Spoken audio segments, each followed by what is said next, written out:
آپ کو سنا کے بس اجازت چاہوں گا۔ ابھی سرکار دو جہاں صلی اللہ علیہ وسلم نے نبوت کا اعلان نہیں کیا تھا۔ صدیق اکبر رضی اللہ تعالیٰ عنہ اور سرکار کی جو دوستی تھی وہ بچپن کی تھی۔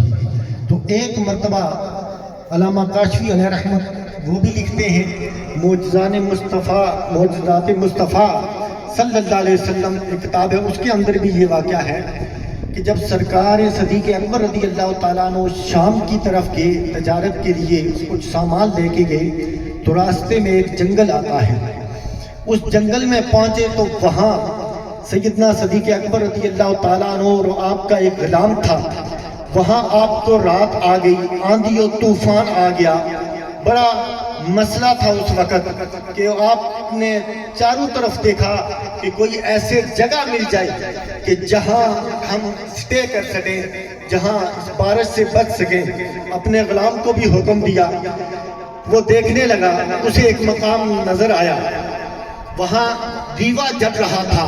اس نے کہا ابو بکر صدیق رضی اللہ تعالیٰ عنہ کی بارگاہ میں کہ حضور ایک جگہ روشنی نظر آئی ہے، تو آپ چاہیں اجازت دیں تو میں وہاں ان کے سے اجازت لے آؤں۔ تو سیدنا صدیق اکبر رضی اللہ تعالیٰ عنہ نے فرمایا کہ ٹھہرو، ہم دونوں چلتے ہیں۔ وہاں اس مقام پہ پہنچے، دیکھا کہ وہاں پر ایک جھونپڑی تھی اور وہاں وہ ایک پادری رہتا تھا جس کی عمر 400 سال تھی، وہ وہاں بیٹھا تھا، اس کا ایک ملازم گیٹ پر تھا۔ تو آپ نے اس سے اجازت مانگی، دستک جب دی، اس نے دروازہ کھولا تو صدیق اکبر رضی اللہ تعالیٰ عنہ نے فرمایا کہ ہم مکے کے مسافر ہیں، شام کو جا رہے ہیں، تجارت کے لیے جا رہے ہیں، آندھی طوفان آ گیا، بارش آ گئی، ہمیں پناہ چاہیے۔ اس نے کہا کہ آپ جہاں سے بھی آئے، پہلے بھی مسافر آئے تھے اور انہوں نے یہاں پناہ ہم نے دی تو انہوں نے ایک گناہ کیا جس کی وجہ سے میرا جو آقا ہے اس کی عبادت میں خلل آیا ہے۔ تو حضرت صدیق اکبر رضی اللہ تعالیٰ عنہ نے فرمایا کہ تمہارے اس آقا کو کیا پتا ہے کہ ہر آنے والا گناہ کرے گا۔ وہ یہ کہہ کر یہ چل پڑے۔ تو جب اس پادری نے اس کو اپنے نوکر کو، غلام کو بلایا کہ دروازے پر کون تھا، کس نے دستک دی، تو اس نے کہا کہ دو مسافر تھے، وہ شام کو جا رہے تھے اور انہوں نے پناہ ہم سے مانگی اور میں نے ان سے یہ بات کہی کہ پہلے بھی ہمیں یہاں مسافر آئے، ان کو پناہ دی اور انہوں نے گناہ کیا جس کی وجہ سے میرے آقا کی عبادت میں خلل آیا۔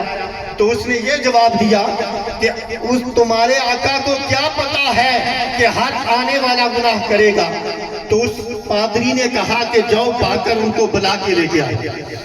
وہ مختصر کرتا ہوں، وہ اس کا غلام گیا، حضرت صدیق اکبر رضی اللہ تعالیٰ عنہ اور آپ کے جو غلام تھا واپس بلا کے لے آیا۔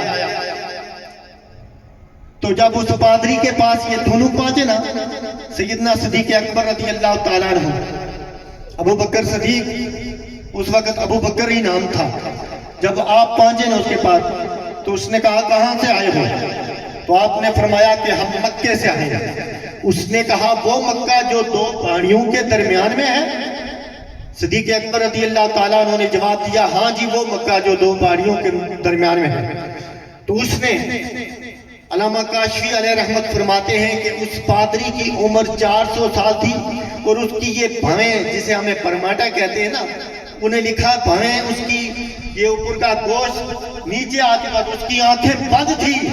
تو اس نے اپنی آنکھوں کو ایسے کر کے کھولا، گوشت ہٹا کو دیکھا تو ابو بکر صدیق رضی اللہ تعالیٰ عنہ کی بارگاہ میں کہتا ہے کہ تو ابو بکر ہے؟ ہاں میں ابو بکر ہوں۔ تو اس نے کہا کیا تمہارا دوست کوئی محمد بھی ہے؟ تو آپ نے فرمایا تم میرے دوست کو کیسے جانتے ہو، میرے دوست کا نام کیسے جانتے ہو؟ تو اس نے اپنا ایک چھوٹا سا بکسا کھولا، اس کے اندر کوئی کتابوں کے اوراق تھے جس پر سرکار دو جہاں صلی اللہ علیہ وسلم کا نام لکھا تھا۔ تو اس نے کہا اے ابو بکر، یہ میرے پاس جو کتابیں موجود ہیں، یہ اوراق موجود ہیں، جہاں جہاں محمد کا ذکر ہے وہاں ساتھ تیرا ذکر ہے، اس لیے میں نے صدیق رضی اللہ تعالیٰ عنہ کو وہ دیکھتا گیا، ایک ایک مراد الٹاتا گیا، ابو بکر صدیق کی طرف بھی دیکھتا، ان مراد کی طرف بھی دیکھتا۔ تو جب وہ سارے مراد اس نے دیکھے ابو بکر صدیق رضی اللہ تعالیٰ عنہ کو، وہ کہتا ہے کہ کیا میں آپ کے جسم کا، آپ کا پیٹ دیکھ سکتا ہوں؟ آپ اپنے جسم سے کپڑا اٹھائیں، اپنے پیٹ سے قمیض اٹھائیں۔ حضرت ابو بکر صدیق رضی اللہ تعالیٰ عنہ نے وہ قمیض اٹھائی، اس نے ایک نشان دیکھا تو سمجھ گیا کہ یہی ابو بکر صدیق ہے، یہی مصطفیٰ کا یار ہے، یہی محمد کا دوست ہے۔ تو اس نے کہا، اے ابو بکر، میں 400 سال جہاں گزارے ہیں، میں کوئی عبادت نہیں کرتا، میں کوئی عبادت نہیں کرتا، صرف اس لیے یہاں بیٹھا ہوں، میں نے ان کتابوں کے اندر پڑھا ہے کہ اس محمد کا دوست ابو بکر کبھی اس راستے سے گزرے گا، تو میں اس لیے بیٹھا ہوں کہ جب تو مدینے جائے، جب تو مکے جائے گا، واپس اپنے دوست کو ملے گا، وہ آخری نبی ہونے کا اعلان کرے گا، اپنی نبوت کا اعلان کرے گا۔ تو اے ابو بکر، میری ایک عرض اس کے تک بتا دینا، میری آرزو بتا دینا کہ اے محمد صلی اللہ علیہ وسلم، ایک جنگل میں بیٹھا ہوا بابا جو 400 سال ہو گئے یہاں بیٹھا ہے، جب کل قیامت کے دن اپنے غلاموں کی گنتی کرے گا، اپنے غلاموں کو جنت میں بھیجے گا، ان غلاموں میں مجھے بھی شامل کر دینا۔ اس وجہ سے وہ بیٹھا ہوا تھا۔ ابو بکر صدیق رضی اللہ تعالیٰ عنہ وہاں رات گزاری، جیسے گزاری، صبح ہوئی، شام کے اندر گئے، اپنا سامان بیچا، 2 3 4 دن لگ گئے، وہاں سے واپس ہوئے۔ جب مکے میں پہنچے نا تو راستے میں ابو جہل ملا۔ ابو جہل کہتا ہے، ابو بکر، اتنے دن ہو گئے تم سے ملاقات نہیں ہوئی، میں تو تیری انتظار کر رہا ہوں۔ آپ نے فرمایا کہ کیا بات ہے؟ ابو جہل نے کہا، یار یہ تیرا جو دوست ہے نا محمد صلی اللہ علیہ وسلم، یہ بڑی عجیب عجیب باتیں کرتا ہے، کہتا ہے کہ میں اللہ کا نبی ہوں، میں اللہ کا آخری رسول ہوں، نبوت مجھے ملی ہے، یہ ایسی ایسی باتیں کر رہا ہے۔ ابو بکر صدیق رضی اللہ تعالیٰ عنہ چند قدم آگے، اسے بات کوئی نہ کی، چند قدم آگے جا کے پیچھے مڑے، کہتے ہیں ابو جہل، ویسے کہتا تو وہ ٹھیک ہے، کہتا وہ ٹھیک ہے کہ وہ آخری نبی ہے، وہ نبوت کا اعلان کرے گا۔ ابو بکر وہ شام سے اس بارے کی باتیں بھی سن کے آئے، ادھر وہ بھی تھا کہ میں کب اپنے دوست سے ملوں، کب محمد رسول اللہ سے ملوں، میں اپنے دل کے حالات بیان کروں۔ جب ابو بکر صدیق رضی اللہ تعالیٰ عنہ سرکار کے گھر گئے، پتہ کیا، اندر سے آواز آئی کہ وہ کوئی ابو قبیس کی طرف گئے ہیں۔ حضرت ابو بکر صدیق رضی اللہ تعالیٰ عنہ وہ سرکار یار غار بھی ہیں، انہوں نے نہ گھر میں پانی کیا، نہ پڑاؤ کیا، نہ اپنا سانس لیا، کوئی ابو قبیس کی طرف گئے، وہاں گئے، محمد رسول اللہ وہاں بیٹھے تھے۔ جب سرکار نے اپنے یار کو دیکھا، علامہ کاشفی لکھتے ہیں کہ سرکار نے دونوں بازو پھیلا لیے کہ میرا یار آ رہا ہے۔ جب سرکار سے جا کے ملے، گلے ملے، ابو بکر عرض کرتے ہیں کہ اے محمد صلی اللہ علیہ وسلم، یہ میں کیا سن رہا ہوں؟ آپ نے آخری نبی ہونے کا اعلان کر دیا، کوئی معجزہ تو دکھائیے۔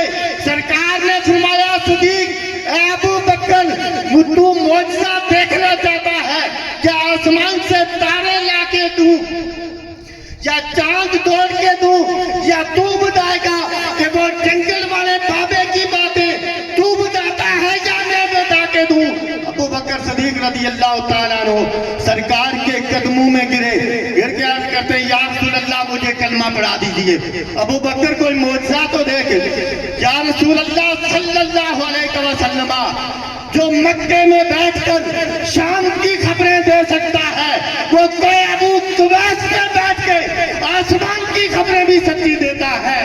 تو ابو بکر صدیق رضی اللہ تعالیٰ عنہ کو، ابو بکر صدیق ہیں وہ یار غار ہیں جنہوں نے غیب پہ ایمان لایا ہے، تو ہمارا ایمان بھی غیب پہ ہے، ہم صدیق اکبر رضی اللہ تعالیٰ عنہ کو اس لیے بھی مانتے ہیں۔ کہ انہوں نے غیب پہ ایمان لایا ہے، تو اللہ رب العالمین کی بارگاہ میں دعا ہے کہ اللہ تبارک و تعالیٰ وہ عشق جو سرکار کے ساتھ صدیق اکبر رضی اللہ تعالیٰ عنہ کا تھا، اللہ ہمیں بھی وہ عطا فرمائے۔ وآخر دعوانا الحمدللہ رب العالمین۔